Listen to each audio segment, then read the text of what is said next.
Ngayon sa Garden Gulayan kung saan si Bating ay nagpapapawis siya, guys. Grabe. Iba talaga si Bating. Tingnan niyo yung ginawa niya ngayon. Ayan. Binungkal niya yan hanggang doon. Gusto daw niya magpapawis.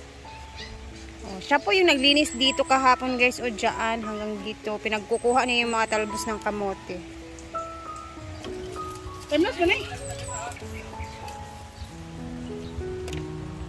Dahil dyan, mag-agang-agang na lang tayo ng saging.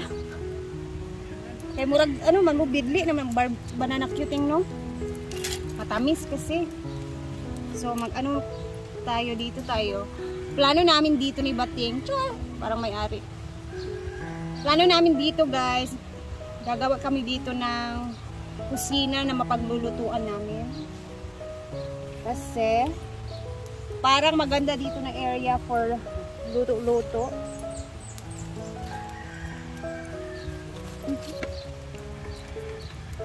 Agang-agang time. Maganda dito kasi hindi siya mainit. And yun lang, mausok lang pag nagluluto ka, pero hindi siya mainit.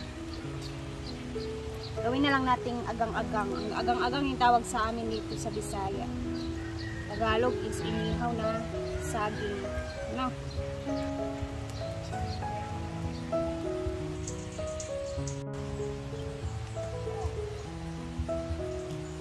And yes, luto na si agang-agang. Diba? Siyempre, meron tayong margarine.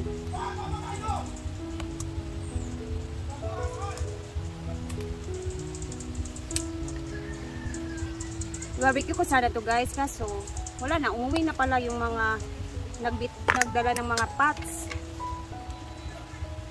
So naisip ko din na parang tawag nito, nakakasawa na yung agang-agang ay yung barbecue kasi, di ba? Ano siya?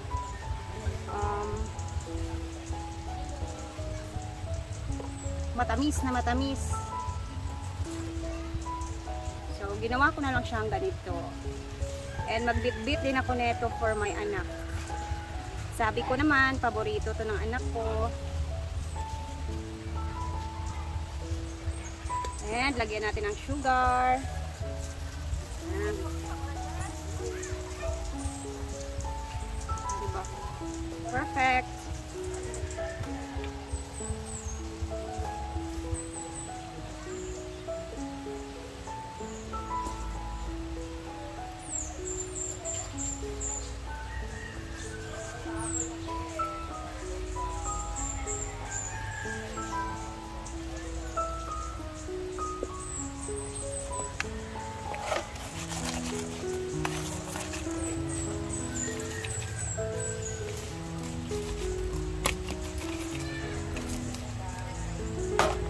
Ka.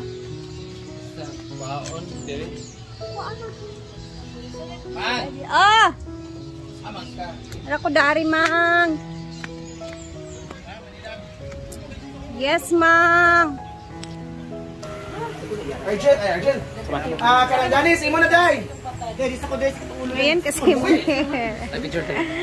Yes! Ako istorya yang. Sige na. Ang ako istorya na miss na ako ni pila ka years. Karon pa jud ko nakabalik kaon.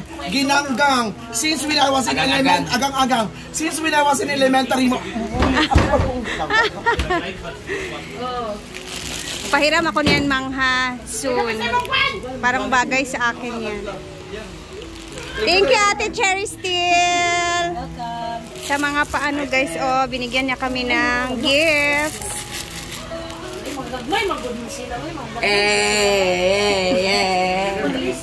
Palawan na, Palawan. Coron, Palawan. Pwede. Shakira. Dahil mentik ang ngayon amin. Marag tumboy nga nakalitan mo. Hi! Lain ba? Murag sinibi ba ni oy? For once in a na daw imong buhok. Nakita naman sa isa ako. Elias dance. La, tsada. Tayo na, yung buto. Kung di mo wagi, taga kayo. Kainom naman mga driver lugar motor pag sa mga buko niya. Okay naman kung mag-apply ka. Lamo ka gani ay padula dito siya ikapoy.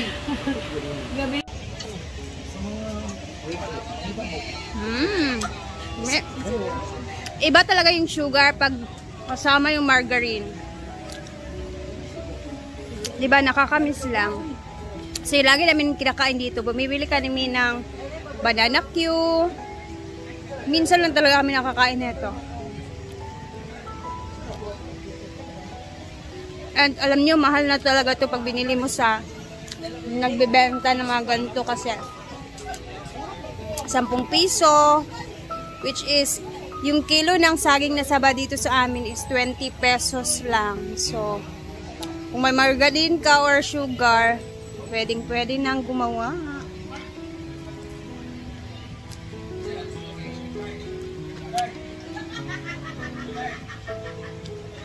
Rap. Actually, may saging pa talaga, guys, oh. Nagluto din sila ng saging na naglutoan ni si Paloma.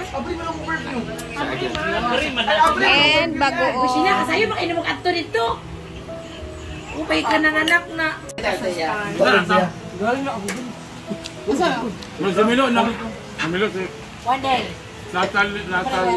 Sige, kuha ng kuha niya. Sige, mangganap. Mga yung batasan, pati kusik kuhaon. Sige, mangganap. Pagkain. Ang daming pagkain, guys. Uy. Saging, mangga, bagoong. Kain si Mamshi ng noodles. Yung ating agang-agang. Entertainment anak yan. Ano tulad mo sa stage? Bugokon ko. Wala Wow, ka mute wala na. Wow, man ako na siya. Akong i-jungle. Lomo yun. And meron pa dito, oh, ginoko ang salbaro. O na ka regalo sa imo. Eating. Puta, hindi mo ba kapag nagkabenta? Ha? Wala man.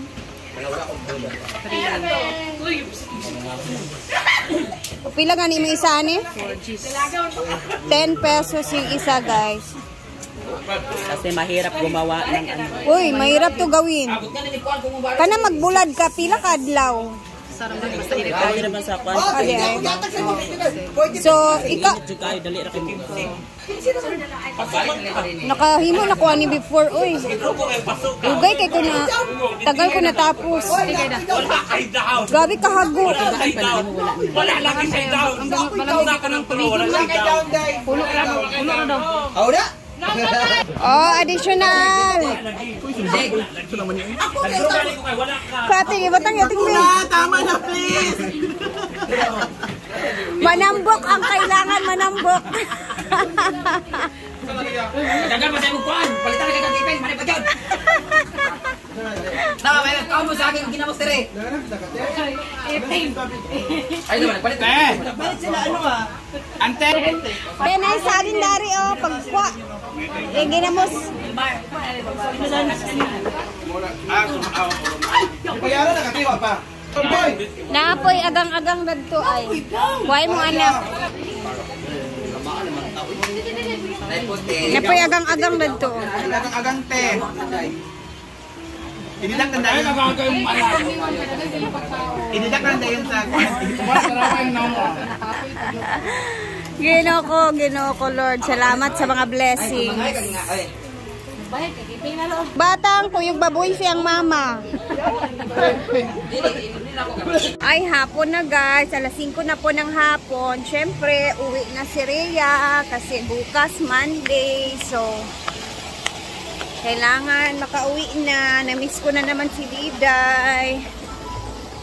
Pagdating sa bahay, yung lagi kong ginagawa pagdating ko sa bahay paghapon, umuwi ako.